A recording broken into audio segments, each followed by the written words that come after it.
Hi hello ನಮಸ್ತೆ. ನಾನು ನಿಮ್ಮೆಲ್ಲರ ಪ್ರೀತಿಯ ರಾಯರ ಸೂರಿ ಬೃಂದಾವನ ಯೂಟ್ಯೂಬ್ ಚಾನಲ್ ಆಟೋ ಸುರೇಶ್ ಮಾತಾಡ್ತಾ ಇದ್ದೀನಿ.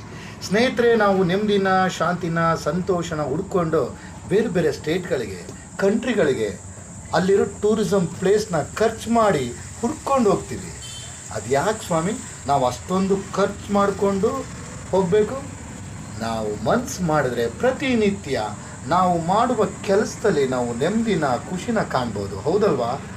ಆದರೆ ಅದನ್ನು ಅನುಭವಿಸುವುದಕ್ಕೂ ನಮಗೆ ಮನಸ್ಸಿರಬೇಕು ಅಷ್ಟೇ. ಯಾಕೆಂದರೆ ನಾನು ಇವತ್ತು ನಮ್ಮ ಮಹಾಬೋಧಿ ಶಾಲೆ ಮಕ್ಕಳನ್ನ ಕರ್ಕೊಂಡು ಬರಬೇಕಾದ್ರೆ ಮಕ್ಕಳೆಲ್ಲ ಅಂಕಲ್ ನಾಳೆ ಲಾಸ್ಟು ಒಂದು ಹಾಡು ಹೇಳಿ ಅಂತ ರಿಕ್ವೆಸ್ಟ್ ಮಾಡಿದ್ರು.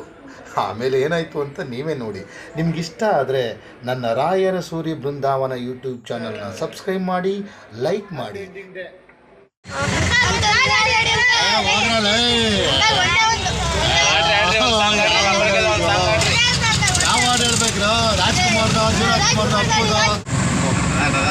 ಆಸೆ ಎಂಬ ಕುದುರೆ ಬಳ್ಳಿ ಏಕೆ ಏರುವೆ, ಮರಳು ಗಾದಿನಲ್ಲಿ ಸುಮ್ಮನೇಕೆ ಅಲೆಯುವೆ, ಅವನ ನಿಯಮ ಮೀರಿ ಇಲ್ಲಿ ಏನು ಸಾಗದು, ನಾವು ಎನಿಸಿದಂತೆ ಬಾಳಲೇನು ಎನೆಯದು, ನಿರಾಸೆ ಏತಕ್ಕೆ ದುರಾಸೆ ಏತಕ್ಕೆ, ಅದೇನೇ ಆಗಲಿ ಅವನೇ ಕಾರಣ, ಬಾಗಿಲೊಂದು ಎಲ್ಲಿದೆ, ನಿನ್ನ ಆಸೆಗೆಲ್ಲಿ ಕೊನೆಯಿದೆ, ಏಕೆ ಕನಸು ಕಾಡುವೆ, ನಿಧಾನಿಸು ನಿಧಾನಿಸು ನಿಧಾನಿಸು ನಿಧಾನಿಸು.